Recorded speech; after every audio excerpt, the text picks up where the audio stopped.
Olá a todos! Bem-vindos à nossa sessão vídeo do Projeto de Educação Patrimonial Rota Histórica das Linhas Torres. Vem connosco descobrir, questionar e conhecer melhor o património das Linhas Torres e a nossa história em comum. Vamos falar da alimentação no tempo das invasões francesas. E não só. Ao longo deste vídeo vamos lançar-te pequenos desafios e é importante que tenhas contigo uma folha e um lápis ou caneta. Será que há 200 anos se comia o mesmo que hoje em dia? Será que se fazia o mesmo número de refeições diárias? Quem comia o quê? E como se conservavam os alimentos? Para começar, em apenas 30 segundos, escreve uma lista com alimentos que tenhas aí em casa. No frigorífico ou na despensa, bastam 5 exemplos. Vamos? 3, 2, 1, agora!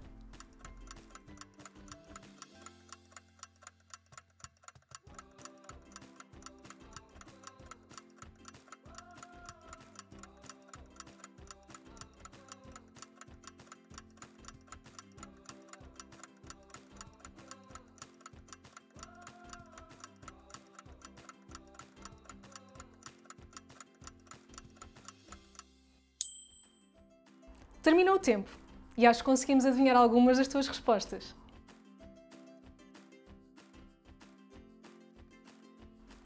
Provavelmente na tua lista encontramos algum alimento conservado em lata ou em frasco de vidro, verdade? Conservas de atum, salsichas, cogumelos? Sabias que a comida enlatada foi criada pelo francês Nicolas Appert em 1809?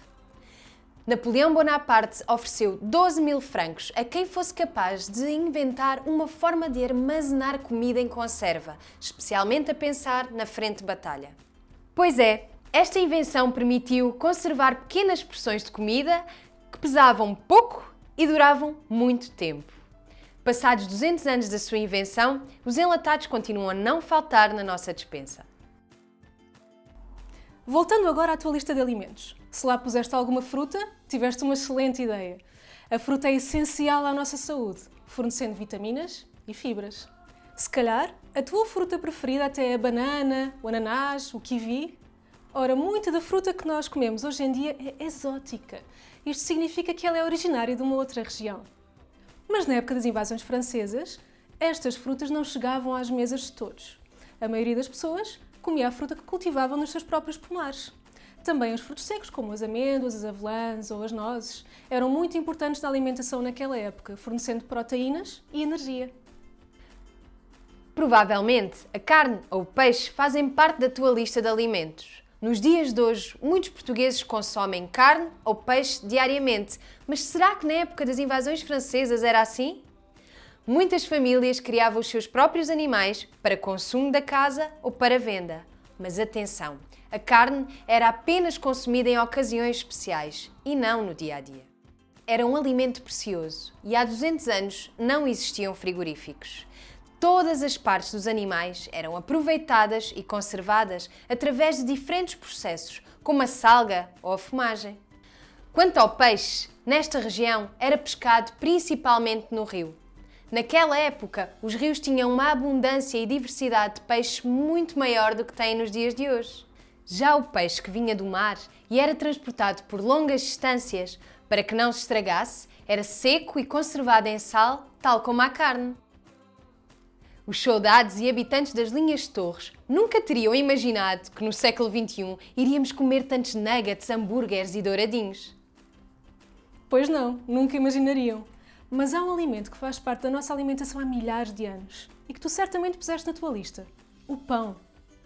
Com um alto valor energético e de fácil acesso a quase todos, o pão era um dos alimentos mais produzidos e mais consumidos na época das invasões francesas.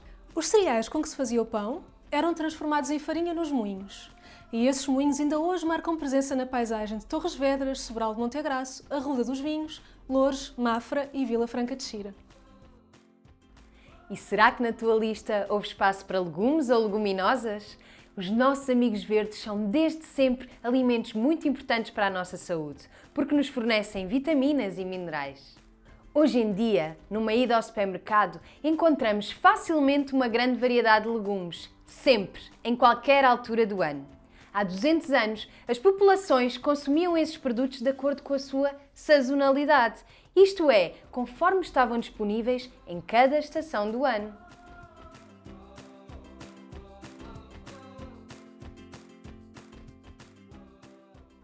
Vamos voltar à tua lista. Aposto que adoras batata. Cozida, assada, frita. Aqui na Europa, a batata não existia até ao século XVI, quando começou a ser trazida da América do Sul. E em Portugal, o seu consumo generalizou-se a partir de 1850, com o crescimento da população. Até as batatas começarem a ser consumidas por todos no nosso país, cozinhava-se sobretudo nabos, castanhas ou bolotas.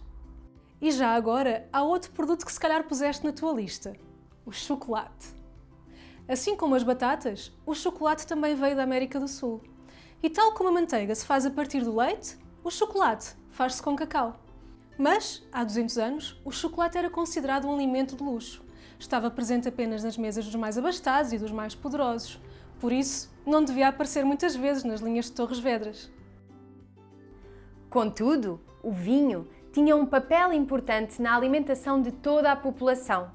O vinho era um recurso nutricional muitas vezes mais acessível do que a própria água potável, disponível apenas em poços, fontes ou nos rios. Além disso, os vinhos produzidos em Portugal, como o vinho de Bucelas ou o vinho do Porto, não eram consumidos apenas pelos portugueses.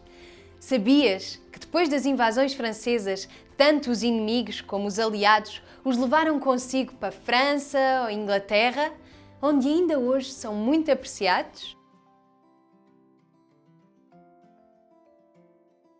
Experimenta agora imaginar uma paisagem. Uma paisagem sem carros, sem autoestradas, uma paisagem sem prédios nem fábricas. Imagina um campo dourado de trigo e várias fileiras de vinha a perder de vista. Lá ao longe, imagina um moinho a girar as suas velas. Mais perto, um poço e algumas ovelhas e cabras a pastar. Agora, imagina a transformação dessa mesma paisagem depois dos nossos antepassados terem sido obrigados a queimar os seus cultivos e terras e a destruir as suas casas e as florestas.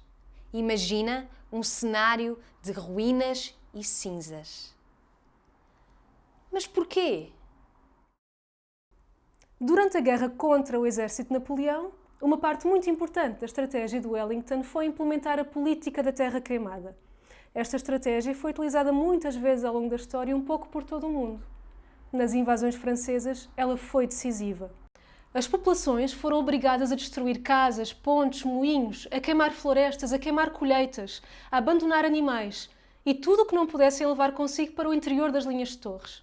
O objetivo principal era transformar o território num autêntico deserto, não deixando abrigo, consolo ou sustento para o exército invasor. Portugal ficou devastado. Como vimos, os desafios associados à alimentação eram já imensos. A política da terra queimada veio torná-los ainda maiores. A fome e as doenças foram as principais causas de morte, tanto para os portugueses como para os soldados inimigos.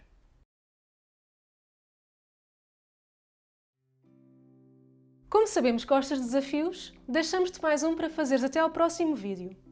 Vais precisar de muita atenção e alguma reflexão. Mas, primeiro, ouve o que a Margarida vai contar. Um carro de bois acaba de chegar a um dos fortes das linhas de Torres, com alguns alimentos para distribuir. Um soldado, uma camponesa e uma criança aproximam-se. O responsável por distribuir os bens alimentares informa que a comida está a acabar e que na carroça tem apenas alimento para uma pessoa. O soldado, a camponesa e a criança estão famintos. Na tua opinião, alguma destas personagens tem mais direito à alimentação do que as outras duas? O que é que achas? Escreve, desenha, debate com os teus colegas e partilha connosco as tuas ideias. Neste vídeo ficámos a perceber melhor o que há em comum e o que diferencia a alimentação das pessoas nos dias de hoje e na época das invasões francesas. Será que conhecer melhor a nossa história nos pode ajudar a construir um futuro melhor? Voltaremos com outro vídeo para juntos descobrirmos mais sobre este tema. Até já!